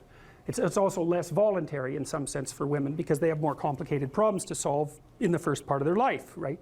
Because they have to get the family problem solved. But whatever. I've been talking in a very delineated manner about responsibility, which is a strange thing to sell to people, but responsibility is what gives your life meaning. And so then you might say, well, then take on ultimate responsibility. And what happens? You have an ultimately meaningful life. And then you might say, well, if your life is ultimately meaningful, doesn't matter if it's punctuated by tragedy or even predicated on tragedy. It's worth it. And I think that's true. And everything I've seen indicates to me that's true. Every time I get my clients to take on more responsibility, you know, and it isn't an injunction. You're a bad person, you should take on responsibility. It has nothing to do with that. You can define the damn responsibility. It isn't something that someone else should impose on you. It's not a matter of doing what you should do in some abstract manner. It's not that. It's the choice of what game you're going to play. And you know, you can play the game of the seeker, I would say, and if you play that game, then everyone wins. And it's the best game you can play. And so the answer, in some sense, to the tragedy of life, to the catastrophe of life, to the fall, is to adopt the responsibility of mortality that goes along with that, and to play that game maximally. And paradoxically, it's in the willingness to do that that the solution emerges. And I don't, you know, I have done my best with every single thing I've talked to you guys about. I have done my best to do what Dostoevsky does in his novels, which is I make a proposition and then I spend months or years trying to figure out if I can take the bloody thing apart, if there's something wrong with it, because I want to find out. I want to hit it with a hammer and see if it breaks. And what I've been trying to do is to tell you all the things that I've gathered, let's say, or laid out or articulated or discovered over the last 30 years that I have not been able to break with the biggest hammer that I could take to them. And I guess that's the fundamental one, is that I believe that the idea that lurks in these images, derived from very different cultures, it's the same idea. Life is suffering. Right, indisputable. What do you do about that? You voluntarily accept it, and then strive to overcome the suffering that's a consequence of that. And you do that for you, and you do that in a way that makes it better for other people. And then that works. And one question might be, well, how well does it work? And the answer is, the only way that you can find out is by trying it. That's it. That's the existential element of it. The proof is to be derived by the incarnation of the attitude in your own life. No one can tell you how it will work for you. It's the thing that your destiny is to discover that. And you have to make the decisions to begin with. It's like, because you can't do this without commitment. You have to commit to it first. That's the act of faith that Kierkegaard was so insistent upon. You have to say, I'm going to act as if being is good. I'm going to act as if truth is the pathway to enlightenment. I'm going to act as if I should pursue the deepest meaning possible in my life. And there's reasons to do none of those. They're real reasons. So it's really a decision. But you can't find out what the consequence of the decision is unless you make the decision. I think the same thing happens when you get married, by the way. So if you think you might leave, you're not married. And then you think, well, the marriage didn't succeed. It's like, well, maybe you were never married. Because the rule is, you don't get to leave. And there's a reason for that rule. Now, I'm not saying that there aren't situations where there should be exceptions made for that. That's not the point. The point is that there's some games you don't get to play unless you're all in. And the other thing that's so interesting about being alive is that you're all in. No matter what you do, you're all in. This is going to kill you. So I think you might as well play the most magnificent game you can while you're waiting. Because do you have anything better to do? Really? Why not pick the best thing possible that you could do? Why not do that? Maybe you could justify your wretched existence to yourself that way. I think you could. That's what it looks like. You know, people find such meaning in the responsibilities they adopt, it stops making them ask questions about what life is for. If you have a newborn child, for example, like unless you're really in a bad way, psychotically depressed, or maybe your personality really needs some retooling, you stop thinking about anything but ensuring that that baby is doing well. And if someone comes along and asks you an existential question about your commitment to that, the right response is, why are you asking me such stupid questions when this is manifesting itself right in front of your eyes? Like, how blind can you be? That isn't a time for questions about the meaning of life. The answer is right in front of you. And if you can't see it, it's not because life has no meaning, it's because you're blind. I mean, that's what the image of the Virgin Mother and the child is all about. It's like, what's the answer to the meaning of life? Here's an answer. It's like, well, I'm going to criticize that. Well, go right ahead. You know, it's like what you're like a what do you call that? A termite gnawing on a temple. There's no utility in that sort of criticism. It's blindness. And it's the same thing with regards to the path of the hero. It's like it glistens in front of you and you can criticize it. It's like, fine. Put the cart before the horse and see how far you get. So I thought, to bring full closure to the class, I was trying to solve this terrible puzzle that confronted me and many other people about how it was that human beings got themselves in such a tangle about what they believed. Such a tangle that we were pointing the ultimate weapons of destruction at one another, which, by the way, we are still doing. And I thought, okay, well, I understand that. We need our belief systems. They orient us. And that means there will be conflict between belief systems, and that can be a catastrophe. And that's being played out everywhere, again, in very many ways. What's the solution to that? Well, one possibility is there's no solution. It's just mayhem all the way around. Could be the case. But it seemed to me, as I delved into it, that the proper solution to that was to live properly as an individual. Because you're more powerful than you think. Way more powerful than you think. I mean, God only knows what you are in the final analysis. You're blind to your own weaknesses, but you're also blind to your own strengths. And so then I think, well, if you got your act together, it'd be better for you, and instantly it would be better for your family, assuming they wanted you to get your act together, and not everyone does, and then it would be better for the community. It's like, how far could you take that? If you stopped wasting time, and if you stopped lying, and if you oriented yourself to the highest possible good that you could conceive of, and you committed to that, how much good could you do? Well, I would say, why don't you find out? So that's what I think you should do. You should find out. You don't have anything better to do. And there's nothing in it, as far as I've been able to tell, there's nothing in it but good. So maybe you could sort yourself out so that you wanted nothing but the good. And then maybe you could help make that manifest in the world. And maybe we wouldn't have all these terrible problems then. At least we'd have fewer of them, and that would be a start.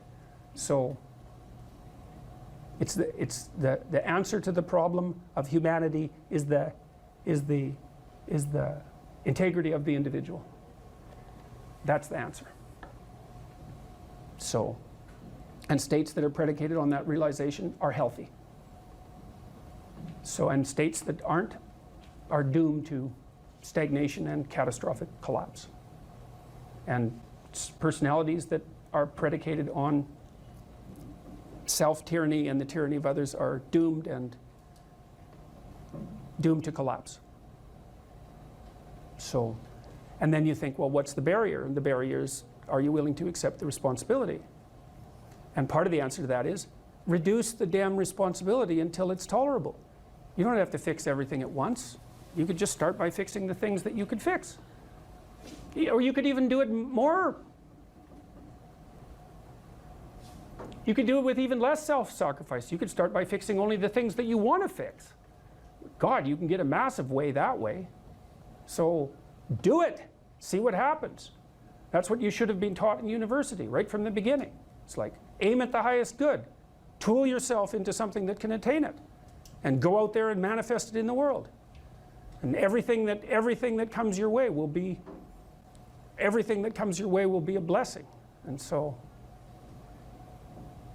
all you have to do is give up your resentment and your hatred. I know that's a hard thing to give up because you have plenty of reason for it. That's probably a good place to stop. So it was a pleasure. So vision. Well, how do you develop a vision? Well, you might want to think about how would you like your life to be? So we could make this practical. We say, this is how you bring heaven down to earth. That's to make the abstract practical. And that's always very useful. That's the differentiation of Jacob's ladder, by the way. That's the axis mundi, the central point of the world. It's like, well, what do you want? Well, let's throw, you could ask yourself that. If you could have what you wanted, what would that be? So we could throw out some possibilities. People trust you. People respect you. And you deserve the trust and the respect. It's not false. People can rely on you. You're good for yourself and you're good for other people. There's productive, generous peace reigns around you. And you can do that in a playful manner. Now, that's not so bad. You could have that, let's say. And if you can think of something better, well, pursue that. But that's a good start. So that's very abstract. And so now you have to think, well, how might you conduct yourself in order for that to occur? Now, one way of approaching that is to differentiate it. You might say, well, what's the purpose of my life? It's a pretty abstract question. You're going to get a pretty general answer. Now, I could say, well, it's to be willing to adopt this spirit of challenge in relationship to life's vicissitudes. But it's still pretty abstract. So, well, yeah, but how do I go about doing that? Well, you have to differentiate it. That's the bringing of the divine message down into the realm of practical applicability. How do you make that principle real in your own life? Well, here's one way of doing it. Where do people find the significance in their life? So you could envision participating in this process.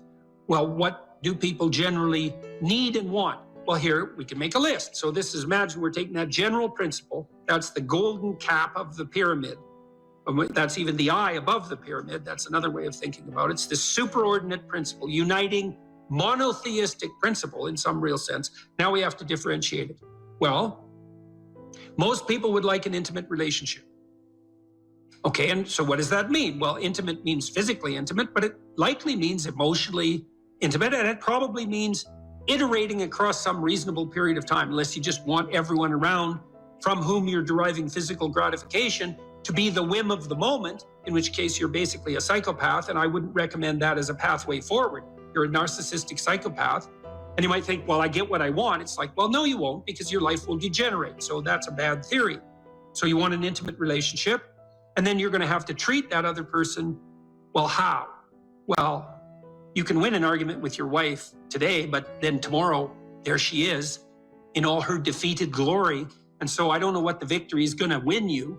Maybe you want to negotiate towards something like productive and generous peace with her instead. And that's all part of this intimate relationship. And then it becomes truly intimate. And then it's stable across time. And that might be desirable. Then you have a platform, let's say, that will help you stabilize your entire life, because part of the reason you're going to do things is because you want to be of service to at least one other person, and vice versa. Because if it's just for yourself, that's pretty damn dismal and immature and pointless and futile. And it doesn't work anyways. So you've got at least someone else you can serve in this mutually sustaining manner. So most people want an intimate relationship. You know, and they'll settle for second-rate derivations thereof, but still what they want. Fine. Probably want something approximating a family, and even if you're not going to have kids, and I think that's a very bad idea, by the way, not to have kids. Well, you have your parents and your siblings, and if you don't have them, you have your extended family. You might want to stabilize and fortify your relationships with them, because why not? No, why not make peace with your father and your mother and your siblings if you can, and then you get to practice making peace, and then you have a family. That seems okay. And then you probably want some friends, so you could have a vision for your friendships. And what sort of people do you want around you? Well, I can tell you at a minimum, you want people you can tell bad news to, who are on your side during the times of bad news, who don't engage in competitive martyrdom with you. And you want people you can tell good news to, because they'll celebrate what you have to celebrate, and then you can do that mutually. And you want people to exchange your thoughts with, and you want people to play with.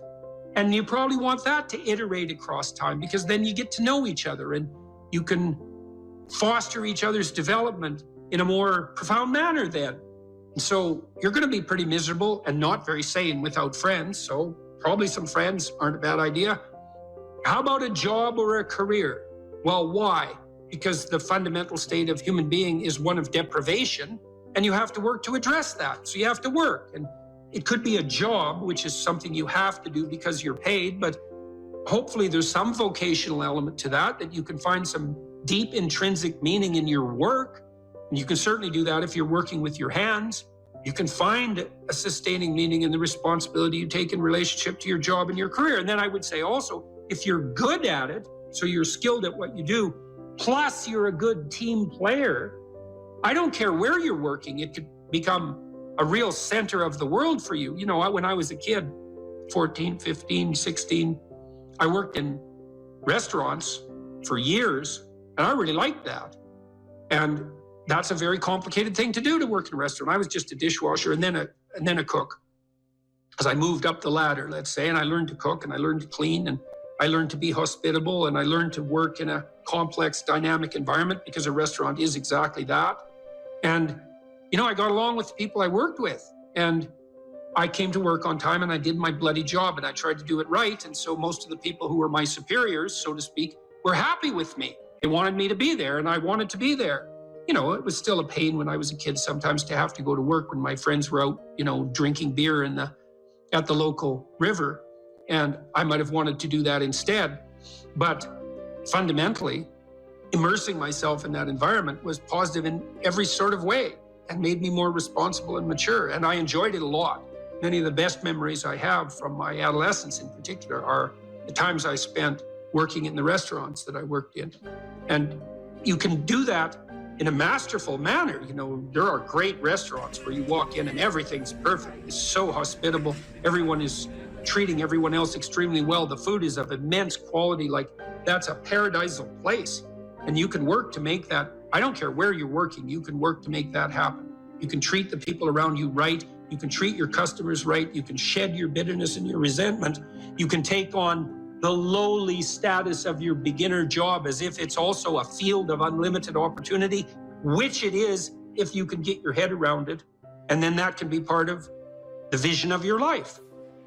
And then you can think about that job or career as something that unfolds and develops across time too. And if you make a commitment where you are locally, I don't care where it is, your opportunities are just going to multiply like mad.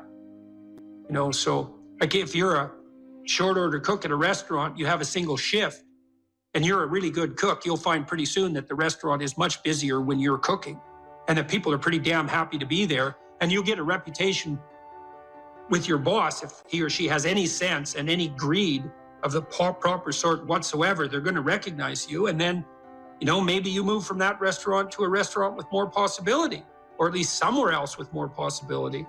And you can do that. I don't care where you are.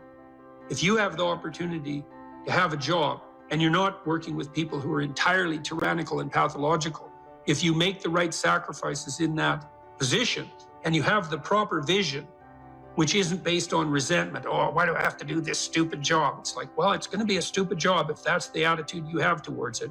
Instead, if you try to foster all the interpersonal relationships you have in that environment, you'll find that there's an infinite amount of possibility right there in front of you, like there always is.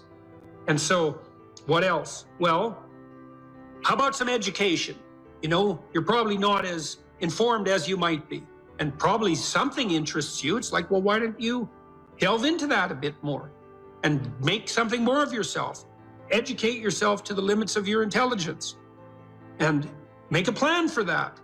And you can do that formally, or you can do it informally. You can do it by reading. There's many great books, and they're not expensive. In fact, the greater the book, the less it costs, weirdly enough. And so you can just do that. You can make a plan. I want to read a book a month, or a book every 6 months, or a book a day. I don't care. Or I want to listen to a podcast a week, or something like that. It's like, expand yourself a bit. Have a plan to be educated. What else? What should you do with your time outside of work? Well, play a good game, right? Maybe you want to do something creative. If you're high in openness, that's probably what you want to do. Maybe you want to take on some civic responsibility and duty. That's what you might do if you're conscientious. Maybe you want to care for someone if you're agreeable. Or maybe you want a new domain for your ambition if you're more disagreeable. Maybe you want to work to make your family more secure. That would be a good way of constraining your trait neuroticism. Maybe you want to expand your social engagements. You're extroverted. It's like, fine, those are good things to do with your time outside of work. They're all matched to your temperament. You can mix and match and do a bunch of those things at once. You know, I used to talk to my students at the U of T and say, well, how much time, by your own definition, how much time do you waste a day? And the median, which is the most typical amount of time wasted, was always about 8 hours. It's like, oh, you waste half your awake time. And you wonder why things aren't going for you that well in your life. You can just do the economic calculations. Well, let's say you're worth $25 an hour, all things considered. Maybe you can't find a job that would pay you that much, but that doesn't mean your time is only worth what you could attain in a given job, because everything you do now echoes into the future. And so let's say it's $25 an hour just for the sake of mathematical computation. Well, that's $200 a day. It's $1,400 a week. It's $5,600 a month. It's basically $70,000 a year. So every year that you spend wasting 8 hours a day, you deprive yourself of the equivalent of a full-time and somewhat generous income. So that's just, and if your life isn't going very well, you might think, well, maybe it's because I waste half of it. That there could be some relationship between those things. Then you might ask yourself, well, what would happen if I wasted none of it, like zero? And you might say, well, how difficult is life? Well, it's ultimately difficult. It's like, yeah, well, it is. So how much of it do you have to use properly in order to contend with that ultimate difficulty? And the answer might be, well, all of it. And if you're not, well, you're going to suffer, obviously, because it's difficult. And so if you're wasting time, then you're going to suffer. And so you might want to have a vision for what you do with your time. And you could ask yourself, well, if I could conceptualize and structure my free time the way I wanted to, what would that be? And then you'll have a vision. And that it's like a revelatory vision in some sense if you ask the question properly, because you can ask yourself these questions. You can ask yourself them in the micro domain. Let's say you come home from work every day to your waiting wife and children, just to take a stereotype example. It's like, well, you're doing that every day. How would you like that homecoming to go? If you could have it the way you wanted it to be, it's like, what would you like your wife, how would you like your wife to welcome you when you returned home? And then you could sit down and talk to her. It's like, I come home every day. That's every day. That's like 15 minutes of every day. That's an hour a week. It's 50 hours a year. It's 1 work week. It's 2% of my life. It's like, how do I want to be welcomed when I come home? And your wife might say, well, how do I want you to welcome me when you come home? You might think, yeah, well, maybe we could get both of those right together. And then we could be welcomed in a way that was really good for both of us. What would that look like? Well, you know, I'm tired when I get home. And she might say, well, I'm tired too, because I've been taking care of the kids all day. And he might say, well, I don't want to hear about every problem that happened at home the second I get in. And she might say, well, I don't want to hear about all your problems at work right away either. It's like, okay, but we do need to talk through the problems. It's like, yeah, that would be helpful. So, you know, when I come home, why don't I say, honey, I'm home, and why don't you come and give me a hug? And why don't we notice for a moment that we're happy to be together, which is why we got married to begin with, and we could appreciate the fact that we're together, and then maybe we could have something to eat, and we can figure out how to arrange that. And then maybe we could sit for 15 minutes and talk about what happened during the day. And that could be our routine. It's like, well, what do you think of that?